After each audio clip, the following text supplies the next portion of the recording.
इस कहानी को पढ़कर कई रो देंगे। सर्दियों के मौसम में एक बूढ़ी औरत अपने घर के कोने में ठंड से तड़प रही थी। जवानी में उसके पति का देहांत हो गया था। घर में एक छोटा बेटा था। उस बेटे के उज्जवल भविष्य के लिए उस माँ ने घर घर जाकर काम किया। काम करते करते वे बहुत थक जाती थी, लेकिन फिर भी आराम नहीं करती थी। वे सोचती थी जिस दिन बेटा लायक हो जाएगा उस दिन आराम करूंगी। देखते देखते समय बीत गया। माँ बूढ़ी हो गई और बेटे को अच्छी नौकरी मिल गई। कुछ समय बाद बेटे की शादी कर दी और एक बच्चा हो गया। अब बूढ़ी माँ खुश थी कि बेटा लायक हो गया, लेकिन एक क्या बेटे व बहू के पास माँ से बात करने तक का वक्त नहीं होता था।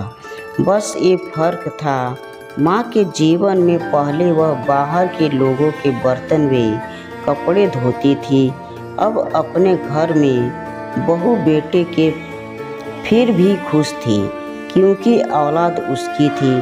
सर्दियों के मौसम में एक टूटी चारपाई पर बिल्कुल बाहर वाले कमरे में एक फटे से कंबल में सिमटकर माँ लेटी थी और सोच रही थी, आज बेटे को कहूँगी, तेरी माँ को बहुत ठंड लगती है, एक नया कंबल ला दे।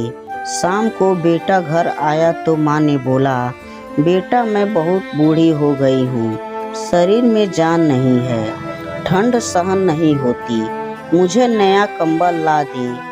तो बेटा गुस्से में बोला, इस महीने के घर के राशन में और बच्चे के एडमिशन में बहुत खर्च हो गया। कुछ पैसे हैं पर तुम्हारी बहू के लिए शाल लाना है, वो बाहर जाती है, तुम तो घर में रहती हो, सहन कर सकती हो। ये सर्दी निकाल लो, अगले साल ला दूंगा। बेटे की बात सुनकर माँ चुपचाप सिमटकर कंबल में सो गई। अगले सुबह देखा तो माँ इस दुनिया में नहीं रही। सब रिश्तेदार पड़ोसी एकत्र हुए।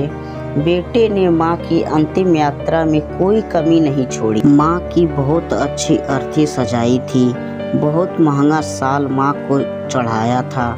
सारी दुनिया अंतिम संस्कार देखकर कह रही थी, हमको भी हर जन्म में भगवान ऐसे ही बेटा मिले। मगर उन लोगों को क्या पता था कि मरने के बाद भी एक माँ तड़प रही थी, सिर्फ और सिर्फ एक कंबल के लिए। आपको कहानी कैसी लगी हमें आप अपने कमेंट के माध्यम से बता सकते हैं। ऐसे ही कहानी सुनने के लिए हमें सब्सक्राइब और कमेंट करें।